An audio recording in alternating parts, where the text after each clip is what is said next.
Good afternoon and welcome everyone. My name is Steve Schwab and I am the CEO of the Elizabeth Dole Foundation. Before we get started, I'd like to take a minute to acknowledge the recent deployment of US troops amid tensions in Eastern Europe. We know deployments like these not only impact those who serve, but also their families at home. The Dole Foundation and all of our partners in the VA are here for you if you need support. If you, your veteran, or your loved one are in need of support right now, please reach out to the Veterans Crisis Line, the Caregiver Support Line, the War Vet Call Center, or our partners at Wounded Warrior Project via the Resource Center. A member of our team is putting these important resources and phone numbers into the chat right now.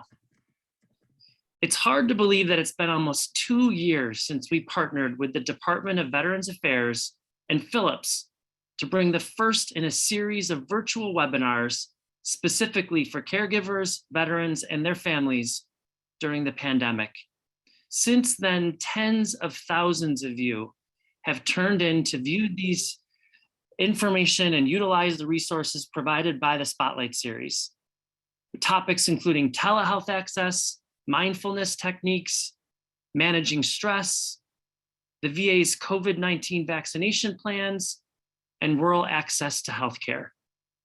I want to thank our partners at Philips for their steadfast support of our nation's military caregivers and their veterans, and for their continued partnership on this Spotlight series in 2022. We couldn't do this without the great folks and great support from Philips. I'd also like to thank wonderful leaders at the VA for working with us so effectively to produce this valuable series. Today's topic is one that is very personal to our community and very timely as well. For far too long, the negative health effects of toxic military exposures have been overlooked and underreported. We know that exposure to contaminants and environmental hazards can lead to major health issues for veterans and service members of all generations, and can cause lifelong challenges and concerns for the loved ones who care for them. And this number continues to grow. It's estimated that 3.5 million of our troops may have been exposed to toxic smoke from overseas deployments in the last 20 years. Thankfully, the concerns of these veterans and their caregivers are being heard. Last August, VA officials announced that VA's veterans suffering from asthma, rhinitis, and sinusitis would be able to receive medical and financial assistance without having to prove specific injury details. Then, in November, President Biden announced several actions to look at the link between military service and these exposures. Today, thanks to our incredible partners, the Elizabeth Dole Foundation would like to remind all of you on this call that you are not alone. We are here to support you and work hard every day for those caregiving for our service members and their veterans, just as they served for us. It is our hope that after today's call, you will have a better understanding of the effects of toxic exposure and resources you can tap into to gain the assistance you may need. I'd now like to introduce Dr. Patricia Hastings, who serves as the VA's Chief Consultant for Health Outcomes for Military Exposures. Dr. Hastings is a board-certified emergency physician and has a long and diverse career as a health provider. She retired at the rank of colonel after 33 years of service in the United States Army. In her last military assignment, Dr. Hastings served as the medical director of operations for the Office of the Joint Staff Surgeon, Office of the Chairman, Joint Chiefs of Staff. A remarkable career, Dr. Hastings. We are so fortunate and lucky to have you with us today. Welcome. Over to you. We are so pleased to be here today. And on behalf of VA and my office, Health Outcomes Military Exposures, want to thank you for asking us to be here. I'd like to introduce my colleagues. This is very important to VA, and thank you so much, Elizabeth Dole Foundation, for working with veterans, working with their families to help them understand military environmental exposures. I would like to introduce to you first Mr. Josh Jacobs. He is a senior advisor to the Secretary, and he will be answering some of the questions that you sent us later today. We have our scientists, and that is Dr. Aaron Schneiderman. He is the Director of Epidemiology for Health Outcomes Military Exposures. And we also have with him Dr. Erin Dursa. She is a senior epidemiologist in the Department of Epidemiology here at home. We also have with us a VBA representative, the Veterans Benefits Administration, and that is Jackie Imboden. And we are all very happy to be here, and thank you so much for the invitation. Some of you may have known us as Post-Deployment Health Services, and our name has changed. It is now Health Outcomes Military Exposures, and part of the reason that it changed is we do a lot more than the post-deployment exposures, and we wanted to make sure people were aware of that. Not only do we do the post-deployment health issues for our returning veterans, but we also look at those things that are garrison exposures. And in some cases, such as Camp Lejeune, we also take care of the family members. We conduct epidemiologic research, we do education, we help with advice for policy, we consult with physicians in the field, and we'll talk about that through our War-Related Illness and Injury Study Center in just a moment. We work very closely with VBA in helping inform policy. We do medical reviews when needed, and we also respond to you, the veteran, you, the family member, Congress, VSOs, and people that have questions about military environmental exposures. So with that, I think we've got a name that describes what we do now, and I'd like to have the next slide so I can talk about some of the specifics. And seeing the next slide we have here. Next slide. All right, Secretary McDonough is fully committed to immediate and deliberate forward-leaning approach that tackles these questions about military environmental exposures. And some of the initiatives that he has that we'll talk about a little bit further are expanding the training for healthcare providers, improving and expanding the science, surveillance, and epidemiology, as well as the research that surrounds military environmental exposures. And he also wants to make better use of the data. We have an immense amount of data through VBA and through original research at VA, and we want to use that effectively. One of the things that's kind of an honor is we also, for the training that Secretary McDonough has put forward, we are now on the CDC website. They have recognized the unique training for military environmental exposures that VA has, and they want to provide that for civilian physicians who may not have had experience with exposures of this type before. And also it carries over to other exposures that citizens may have had. So when you look at this slide, we are here specifically to take care of the questions about military environmental exposures. And our mission, we want to serve veterans and families. And thank you so much for joining us so that we can hopefully answer some of your questions today. We want to be a trusted member of your team taking care of your veteran. One of the things we'll talk about today and talk about extensively toward the end is the website that we have. It has an immense amount of information and it is available to you. It is front-facing so that it is available to our VA providers, but it's also available to you. We also have the War-Related Illness and Injury Study Center that will see people who are difficult to diagnose or put together a management plan, because as you may know, some of the military environmental exposures can be difficult to deal with. We also have the toxic embedded fragment and depleted uranium centers, and we'll talk about that in just a moment. But back to my office for just a little bit, we are divided into a clinical side, which is the pre and post 9/11, that looks at all the exposures for all the cohorts, basically from World War II until the current conflict, OIF, OEF. And we will look at radiation exposures, and then a very robust epidemiology section, which you'll hear about in just a few minutes. One of the other things that I'd like to let you know about that might be helpful to you, and we do have it on the last slide talking about our website, is we have the Exposure Ed app. And you can get this at the VA App Store. It's available for your cell phone on either an Apple or an Android device. And it essentially takes our website and puts it in your pocket. So if you have a question about Agent Orange locations, if you have a question about burn pits, if you want to look up something about radiation, it's at the tip of your fingers. And it also will look at the conflict, such as the Vietnam War. It will look at a location, such as Southwest Asia, and it can also look at an exposure, such as Camp Lejeune. So if I could have the next slide, please. So this is probably one of the things that, this is the reason my office exists. Back in 2012, we did a study and we found that military environmental exposures were a major concern for veterans. And so in this study, we further, developed the home, the post-deployment health services to make sure that we did address those things. And at this point in time, I'd like to ask Dr. Schneiderman if he'd like to make some comments about this study and how this informs many of the things that we do in the home office.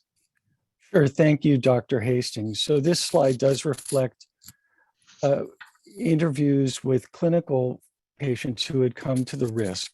And those are folks who obviously are concerned about their health.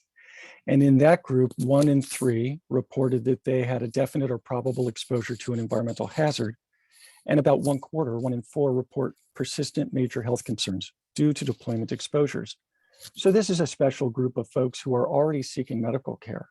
But in a study that I conducted with my colleagues in about 2005, we went out to Vietnam veterans who served in Bosnia, Kosovo, and those who served in the 1990-91 Gulf War. And we asked about a range of potential environmental hazards that a service member might encounter during a deployment or during their military service. By and large, the same list was endorsed by every combat cohort. That is, across the generations, many of the same many of the same environmental exposure concerns were consistent, whether it was fuels, whether it was smoke from burning trash, whether it was pesticides.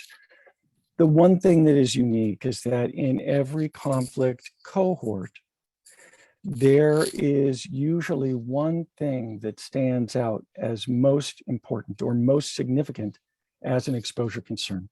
For those who served in Vietnam, it was herbicides, which we know were a prominent feature of the environmental picture in the Vietnam conflict. In Bosnia, Kosovo, there was concern over depleted uranium munitions and other environmental exposures having to do with urban pollution because of where the conflict was set.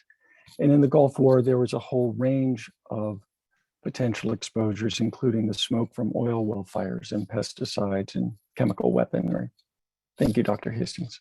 Thank you so much. I really appreciate it. And in part, a lot of what we do for the veteran has given us a reputation for credibility, and unique professional expertise that is in this office has really been excellent also. We have excellent epidemiologists, we have health physics personnel, as well as physicians, and many of the people that will respond to the questions that veterans may have about military environmental exposures. We have a lot of interagency visibility because of the work we do, and we're invited to work on a lot of panels because of the importance and the recognition that they give to veteran exposures. And we'll talk a little bit about where that goes for the civilians in the United States in just a moment. We are veteran focused, but a lot of what we do answers the questions for the nation. So if I could have the next slide, please. One of the things that I'd like to talk about a little bit is our website. And this has given us a lot of praise. I'm trying to think of the right word. A lot of people have looked at this and said this is exactly what they needed. It gets them the information in a very quick and very abbreviated way that also takes them to links that can give them more information. It will take you to our newsletters. It is again available to the to VA non-VA, and veterans. The newsletters can be found here. We have over 100 peer-reviewed scientific articles that have been put together by our epidemiologists. It also has links to CDC, as well as the Agency for Toxic Substance Disease Registry that also looks at many of the environmental exposures of concern. You might read about PFAS, the perfluorinated compounds, the forever chemicals, and we do link to the ATSDR site for that. We also link to many of the other sites for VA, such as the caregiver site. We also link to VA benefits. And so very quickly, you can get a wealth of information. And again, it is available to veterans, it is available to their caregivers, and it is available to civilian providers. One of the unique things about it also is it can get you to the Airborne Hazards Registry. The Airborne Hazards Registry that we'll talk about more in just a moment is the first modern registry that we've had where you can get to it on the website. It's behind a secure firewall. It's maintained behind the DS logon that DoD maintains. But it is one of those things that I will encourage you several times during this talk to encourage your veteran to sign into the registry. It is one of those things that helps us with the science, and not only will it benefit the veteran themselves, but it will also help their veteran battle buddies. So we would encourage you to go into the registry and become part of that. If I could have the next slide, please. Some of the things we do, just wanted to give you a bit of an idea with regards to the registries and the other projects that we have. One is Agent Orange. We've got 6 registries, and Agent Orange was one of our first. It started in 1978 in response to Vietnam veterans' concerns about exposures and was put together as a public law. It does offer not only a screening exposure assessment, but it also does look at giving you a physical exam. It's no pay, it's no copay, no cost. And one of the things about the Agent Orange registry that's very important is it was one of the first registries that allowed VA to look at an exposure in depth and expand our review to carefully research the exposure and look at the concerns for veterans. Right now, we have about 750,000 Vietnam veterans in this registry. We also, on our website, have the locations of Agent Orange, where it was used, where it was tested, where it was stored, where it was transported, and you can get to that on our website. And if anyone has any questions about that, I'd encourage you to go there to look. We think about Vietnam all the time. We don't think about some of the other places in the US where it was stored, transported, et cetera. With the Gulf War registry, we have about 193,000 veterans in that. The current conflict, we think about the Airborne Hazards Registry, but those veterans are also eligible for the Gulf War registry. It was established in 2008.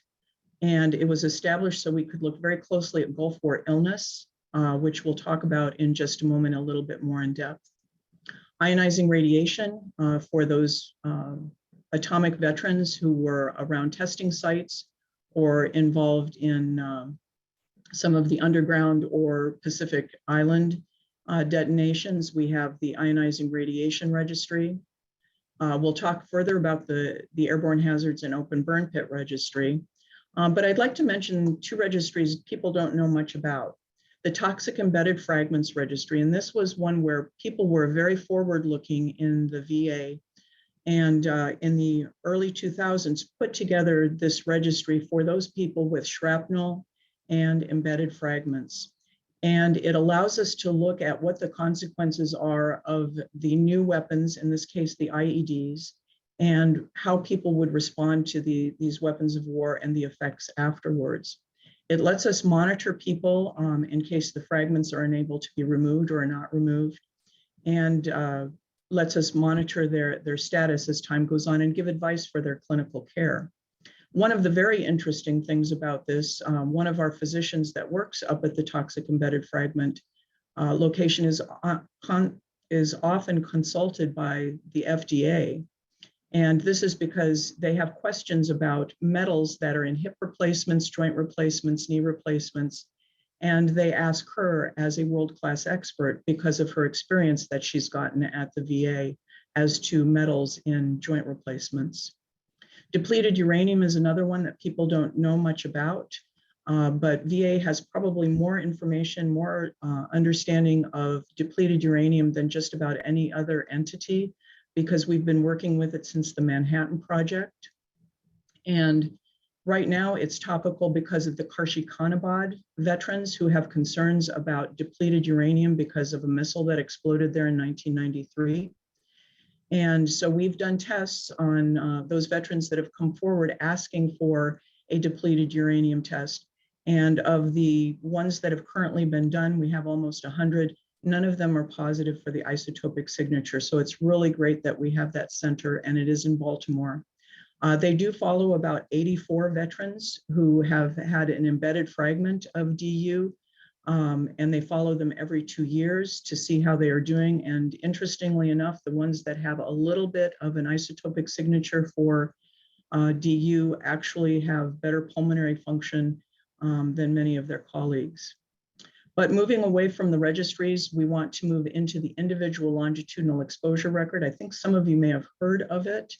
And this would be a record that starts at the time that you enter the service, and it would record your location, it would record your deployments, it would record your units, and it would also record any monitoring that was done in the area that you were located.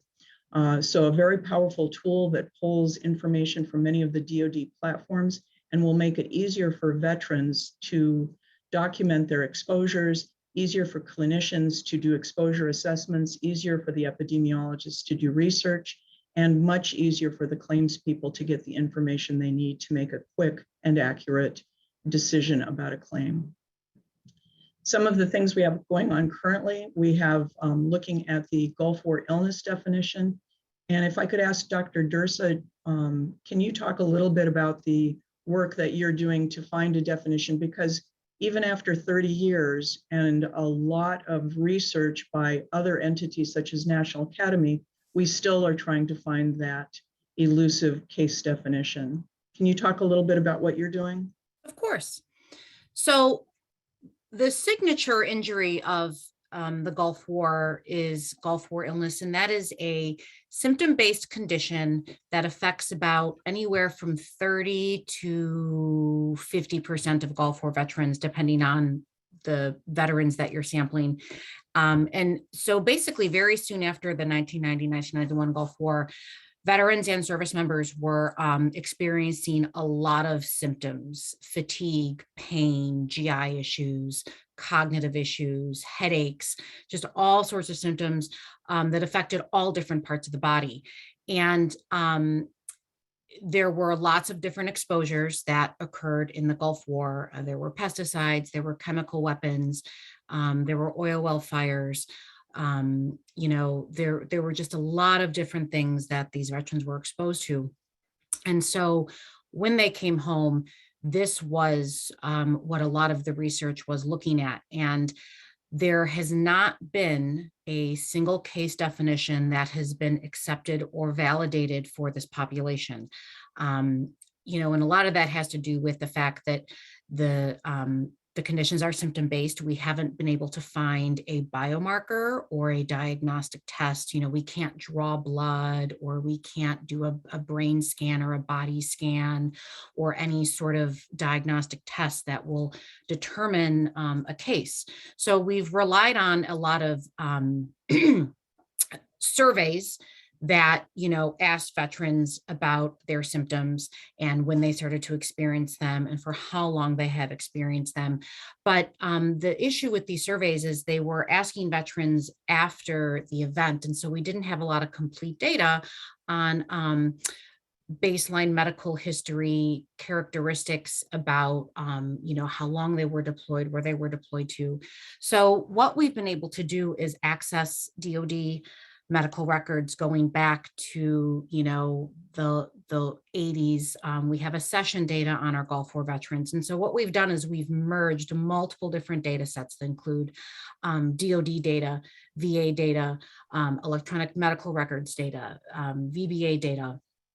And we're using something called machine learning, artificial intelligence. This is sort of what all the data scientists get excited about these days, where we're really trying to do a better job at classifying what Gulf War illness is. And so, just because the studies that have been used, to describe Gulf War illness, they were based on fairly small samples of very, very homogenous, which means very similar type of veterans. So veterans that maybe were all living in Kansas, or, Air Force veterans that were stationed at a certain base. And that's not the picture of the entire deployed veteran population. So we've been able to, again, merge all these data sets. We have a lot of information on dates of deployment, where the person was deployed to, their occupational code, exposure to vaccines, exposures to the demolition at Camisea, and using all these things together with our VA data, with our survey data that VA has on a cohort that we've been following for 30,000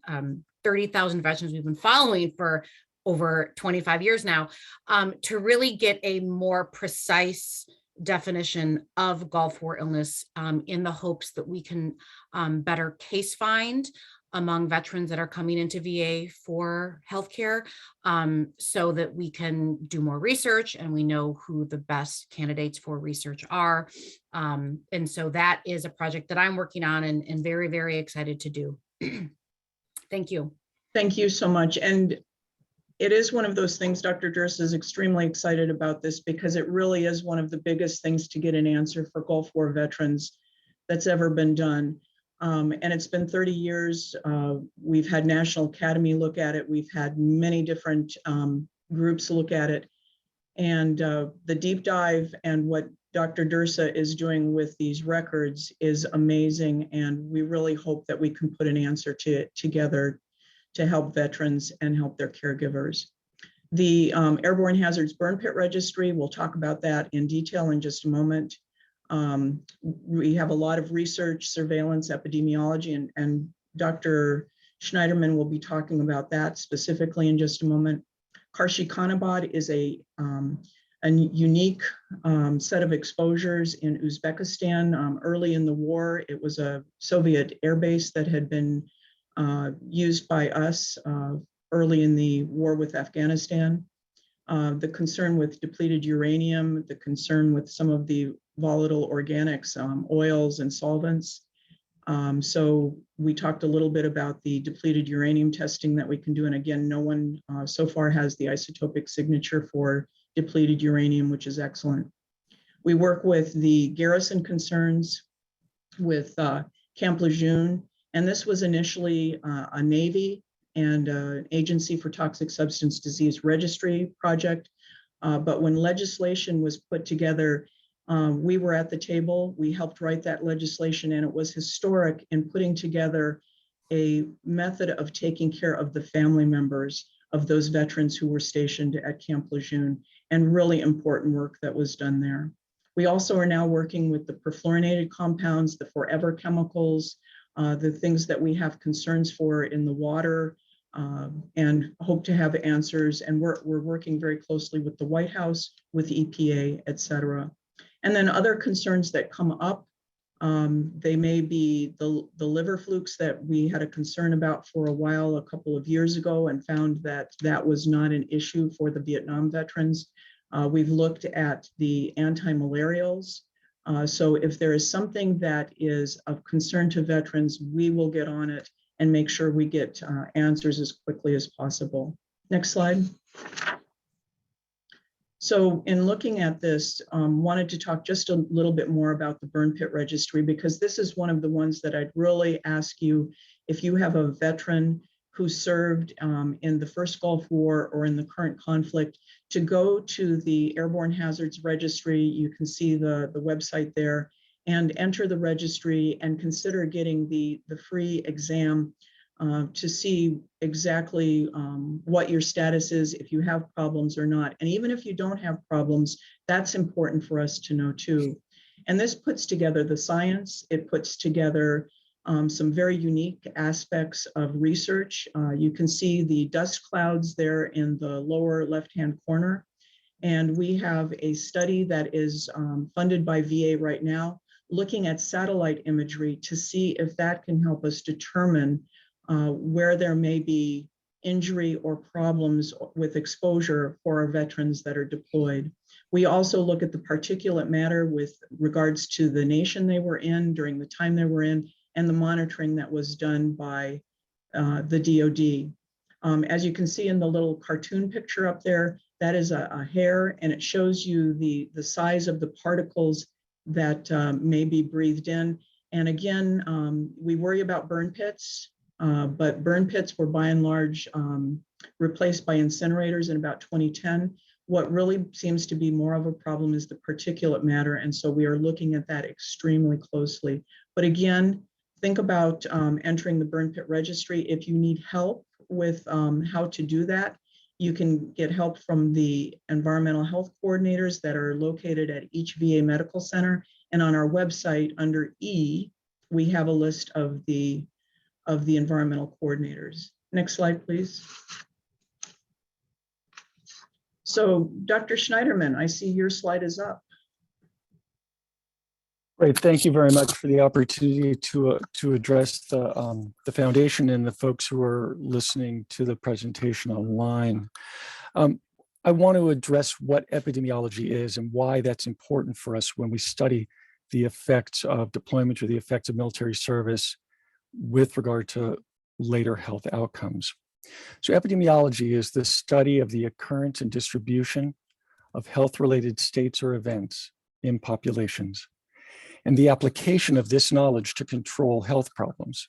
That control of health problems, prevention or tertiary prevention, which is providing care, is a fundamental part of what epidemiology is about as we practice it in VA. It is a way for us to understand in populations, and those populations would be defined by usually combat cohort or special experiences folks had, whether they were in a location where there was an exposure or what have you. The tools that we use are surveys. We use VA healthcare data, and we also examine mortality data. Our office has been doing this work beginning in the 1980s, and it started as the Agent Orange Research Office. So from the very start, the epidemiology program has supported VA's understanding of the effect of exposures on veterans' health. And it was always foundationally based on trying to understand those exposures. Our studies, as I said before, often look at deployed individuals by cohort, but we also compare to non-deployed veterans so that we can understand the effects of deployment. Sometimes also to non-veterans. In some studies, we've been able to expand to non-military participants to understand how those who served in uniform may differ from their civilian or non-veteran peers. What is unique or important about this is that we don't always have a good measure of a particular exposure. Sometimes we do. Other times, gathering data on exposure is not the first or primary mission when our soldiers and service members and airmen and Marines are in the field. It is prosecuting the mission that they're sent there for.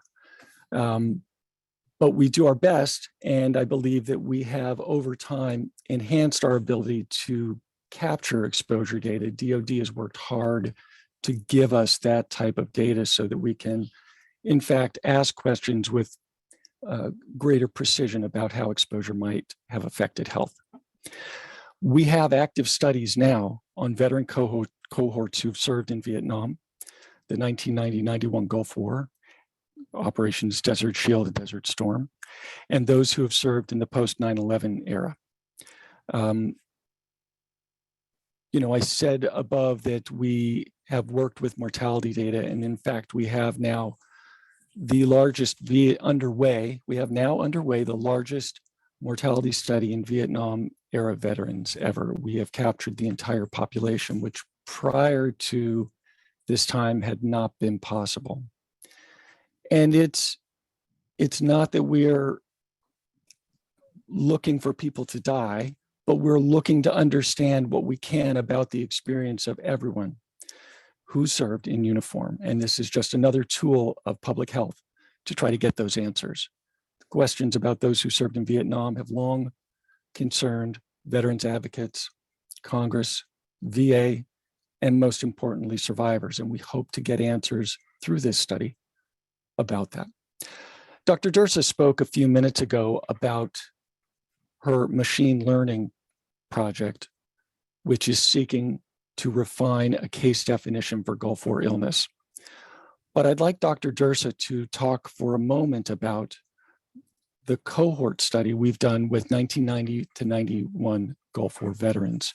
It is an example of an excellent survey that was first launched in 1995. Dr. Dursa, could I give you the floor for a moment? Sure. So as I mentioned earlier, when Gulf War veterans returned from the war, they were experiencing lots of symptoms, lots of illnesses, and both VA and DoD medical providers were noticing this. And there were meetings at the National Institutes of Health. There were discussions about how do we study this? How can we figure out what's going on here? And this study out of VA was born out of that. And why this study was so interesting is it included a group of veterans who had deployed to the Gulf War. And then it also included a comparison population. So these were veterans who served in the military during that time, but did not deploy to the Gulf. So having this military comparison group was really important because, all of the other studies that had been done prior to this were just looking at the deployed service members, and we didn't have a comparison population. So we can really understand, how much more ill are these veterans maybe compared to other service members who did not go to the Gulf War. So this study was a national study. It included veterans from all 50 states. It included veterans who use the VA for healthcare and veterans who do not use the VA for healthcare. So we are getting, a piece of the veteran population that we sometimes don't get a lot of information on since they're not using the VA. And we had, 20% female representation, which was great, because the Gulf War was one of the first wars where there was a significant number of women who were serving in a lot of different occupations. We had representation from the Reserve and the Guard, because we know that, those groups, were represented during this conflict. And we followed them. We've been following them since 1995. So there was a baseline assessment that went out in 1995, again in 2005, again in 2012, and then we are in planning to resurvey the population again. And so during the course of these, 25 years, we've gotten an incredible amount of information on this population. And a lot of the findings, we've published, dozens of articles on this population, and a lot of them have been used to make determinations on policy, and VBA has used them to, as evidence for their sorts of policies. So I think, and one of the kind of strong one of the strengths of this survey is, out of all the Gulf War veteran research that has been done over the past, 30 years, this is the longest and largest study. And so we've been able to look at how veterans are aging. We recently published a report earlier this year that looked at, health over time and how Gulf War veterans are aging compared to Gulf War veterans that served during that time, but did not deploy. We've looked at, female specific analyses. We've looked at Gulf War illness. We've really done sort of the gamut of research on this group. So I'm really looking forward to the next study iteration that we will, we're in planning now and hopefully be kicking off in the next year or two. Right, thank you so much. Dr. Hastings, Yes, I just want to put a coda on that comment. And thank you, Dr. Dursa. The focus of our studies out of our office is primarily population-based samples, which means that we are seeking veterans regardless of whether they use VA care or not. So I think this addresses a comment that came up in the chat. Our samples seek veterans who had service that makes them eligible. VA use or crossing a threshold into a medical center is not what makes them eligible for our studies. And in that way, we try to get a better picture of the total population, because we know that people who come to the hospital system may be different, but we're really interested in how information about the entire population, and that includes those who served at the same time but didn't deploy, may inform VA policy leaders about what veterans' needs are. We currently have recent data collections from Vietnam veterans and from OEF, OIF veterans as well. So Dr. Dursa spoke about Operations Desert Shield and Desert Storm, but we're in active analysis on a number of papers and a number of questions for the entire 60-year span of veteran experience since the 1960s. Thank you, Dr. Hastings. it is a broad array, and I will let you know that Dr. Schneiderman just went through a complete review of all of our files, and it was extensive, and I can tell you it was more than 17 tons of material. Anyway, next slide, please. I know we're getting to the point where we need to be answering some of the questions, so I will quickly go over this. This is one of the slides that lets you know about a lot of the materials that are available to you. There also are caregiver websites, and we do have those available for you that we can put into the chat. But I would encourage you, if you have any questions about military environmental exposures, to go to our website, a wealth of information and links that can take you to other locations if you need information about claims, etc. Next slide. And this is just a slide that sort of reminds me about the many things that can affect our service members before they can become veterans, and the importance of finding answers for our veterans. What is risk? How do you mitigate risk? And what does VA need to do to take care of veterans? Home is part of that important mission. We're very proud to do it every single day.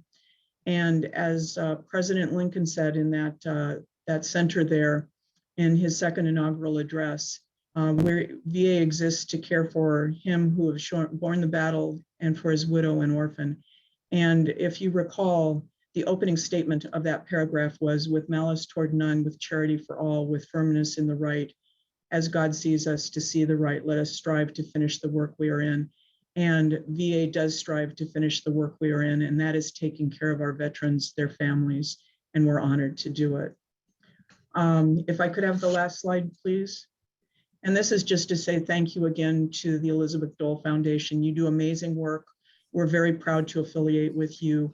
And thank you so much for the opportunity to talk about military environmental exposures with the people today. And I know you have some questions and want to get into those, so we are at your disposal for those questions. Dr. Hastings and all of your colleagues, thank you so much for that super informative presentation and dialogue around such an important topic. I'm going to turn right to questions. Feel free to engage with them, any one of you who feels the need to do so. I'm going to try to get through as many of these as we can. We've got a lot of them. So the first question came from several folks. And Dr. Hastings, maybe we start with you and certainly pivot to any of your colleagues. Questions from folks around, how do you train your physicians and your clinicians on all the dynamics associated with toxic exposures? Is this an active training program, something that's dynamic, so that folks are being shared the latest information on how VA is dealing with this so that it's translated to patients like those who have joined us today? Absolutely. Training is one of the most important things, and people do not get specific content about military environmental exposures during their time in school for medical school, PA school, nurse practitioner school. And it is something they learn afterwards. VA has a number of things it's really good at.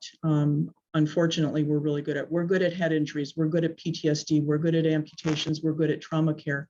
We also need to be good at military environmental exposures because we are going to be the ones that sees those veterans. So the secretary has determined that this is an important area. Training has primacy for him.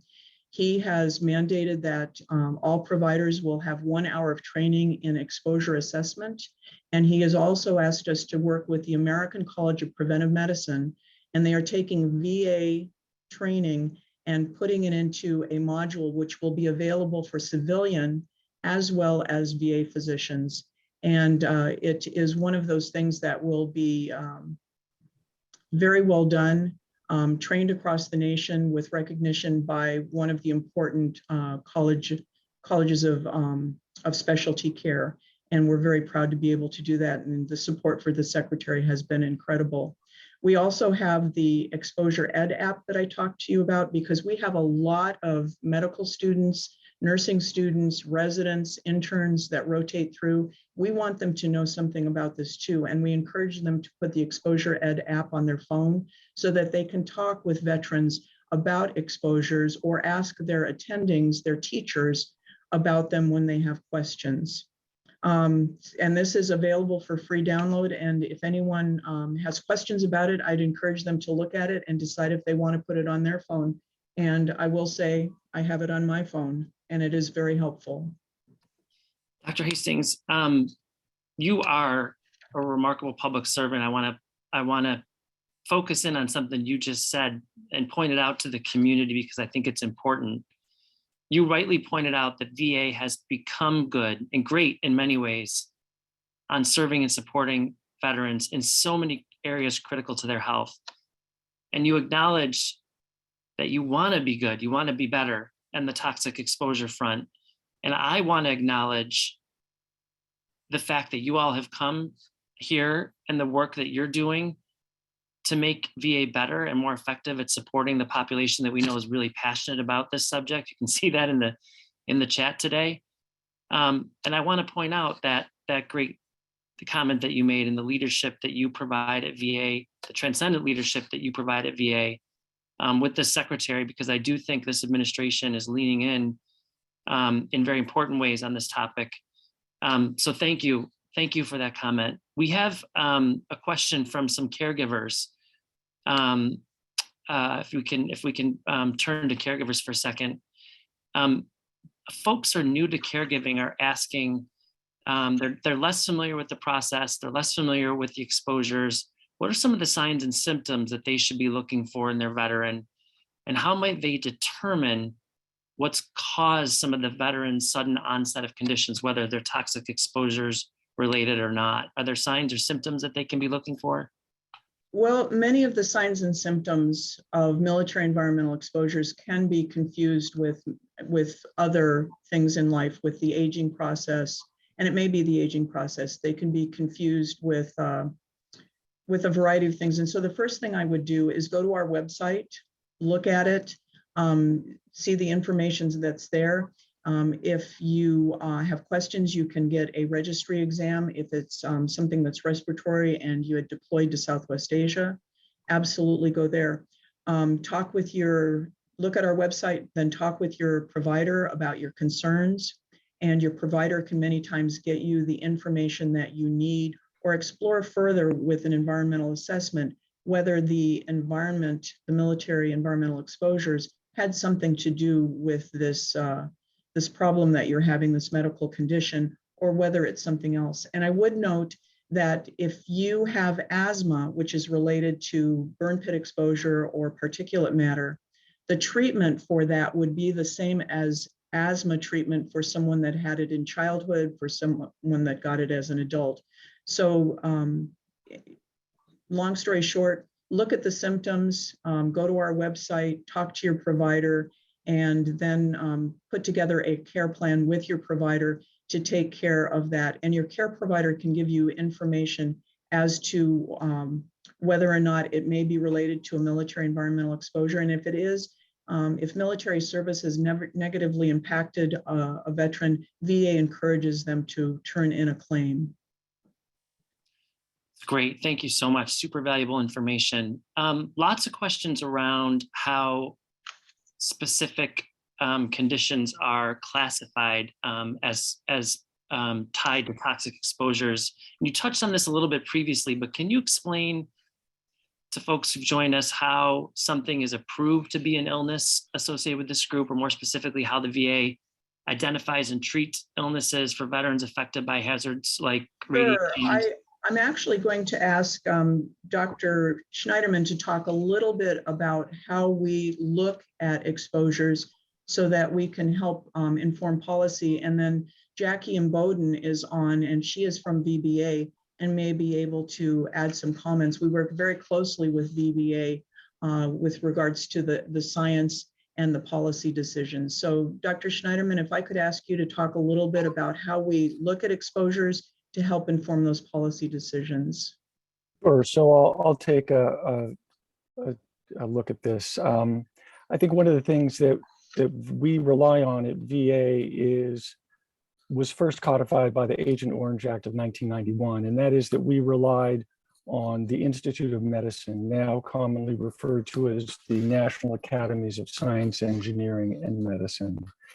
And the reason Congress chose this entity for VA to rely on was that the National Academies provide top level expertise to provide objective review of science and render decisions or recommendations to the agency. If you're familiar with the National Academies, they speak to many different issues. They don't just speak to medicine, nor do they just speak to VA, but they provide objective reviews of science across many domains. For Gulf War and for Agent Orange, we, the VA, worked with the National Academies for reports that would look at the science and provide recommendations to VA. Those recommendations were graded based on the strength of the evidence that the science provided.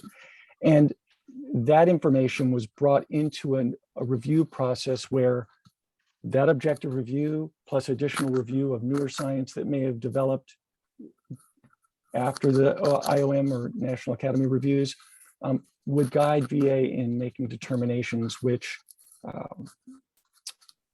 are formulated into policy recommendations for this secretary, prior secretaries. But that is one part of the process. The other part of the process is, of course, our due diligence to conduct surveillance, looking at population experience, trying to understand what we can from the data we can glean from those who have served in uniform and become veterans. Thank you so much. Ms. Bowden, do you have anything that you'd like to add? Maybe talk a little bit about how VHA and VBA work together? Sure, absolutely. So our office continues to work very closely with VHA on looking at the issue of presumptions and whether we could establish more presumptions. Last year, VBA did establish 3 new presumptions due to Agent Orange for bladder cancer, hyperthyroidism, and Parkinsonism. We also established 3 other presumptions due to exposure to particulate matter for rhinitis, sinusitis, and asthma. So it's something that we just continue to look into and work closely with VHA. And the science is pretty important to both our offices. So thank you so much. We're getting a lot of questions around certain toxic exposures at specific locations where veterans have served and families have lived. For example, Fort McClellan, Alabama, K2, or exposure during Vietnam. Can someone address where folks can go to see what actions are being taken to help service members in those impact areas that can trace their service-related illnesses back to their times there? Sure. VA does extensive review of the garrison exposures because veterans and family members live there. And I will say, specific to Fort McClellan, we have had our VA toxicologist look at that extremely closely. And there was the Army Chemical Corps there training for a while. They did do defensive training. And what that means is it was not open air training. It was small amounts of chemical or radiologic material in order that they could do testing, that they could make sure that they knew how to find it. And I will tell you that back about 30 years ago, I was at Fort McClellan scrubbing a tank that had some VX nerve agent on it, so that they could make sure that I knew how to scrub a tank. Even though I was a doc, I had to be able to scrub a tank, and that I would not succumb to it, and that I knew how to test for it. So it was in very limited locations. It was very controlled, and was not something that was a problem. They did not have Agent Orange stored there, which some people have concerns about. There was a problem with the Monsanto plant outside of Fort McClellan, which did have PCBs, which can be cancer causing. There was a lawsuit which was litigated for those people that lived in the Anniston, Alabama community. And there is remediation that's been done by EPA. But as far as Fort McClellan, when it was bracked, it was considered clean. And that was a very important thing. We could not turn it over, the military could not turn it over to the civilians for FEMA training until they knew that it was certified clean. And it is not on the Superfund site or what we call the national priorities list. With regards to Karshi-Khanabad, looking at that very closely, there are about 15,000 veterans who were there early in the war from 2001 to 2004. And again, we have a very comprehensive program that we are working on with the Agency for Toxic Substance Disease Registry to make sure that this is a concerted effort to find answers for the veterans. And as it stands right now, great partners. We will have this as a long-term monitoring. We have not found anything at this point in time of concern, but we are looking specifically at cancers and those things that are immunologic in nature. Thank you, Dr. Hastings. That's super, super valuable information. We have some survivors who are with us who've asked an important question I might pose to you. How can those who are survivors receive information or help for veterans who have already passed away from burn pit illnesses? Are there things that they can do with respect to VA following the passing of their loved ones, since their ailments may not have been addressed at the time of that they were alive? If there is a question, they can go ahead and talk to VBA if there are benefits issues that are of concern, and I would encourage them to ask those questions and file a claim if they believe that their loved one died because of burn pit related illness.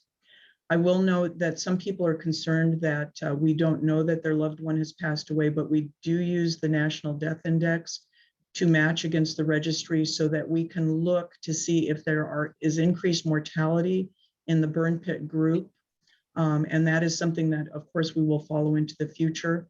If you go to our website, you can see some of the deep dives we do on the data that's there, and I would encourage you to do that.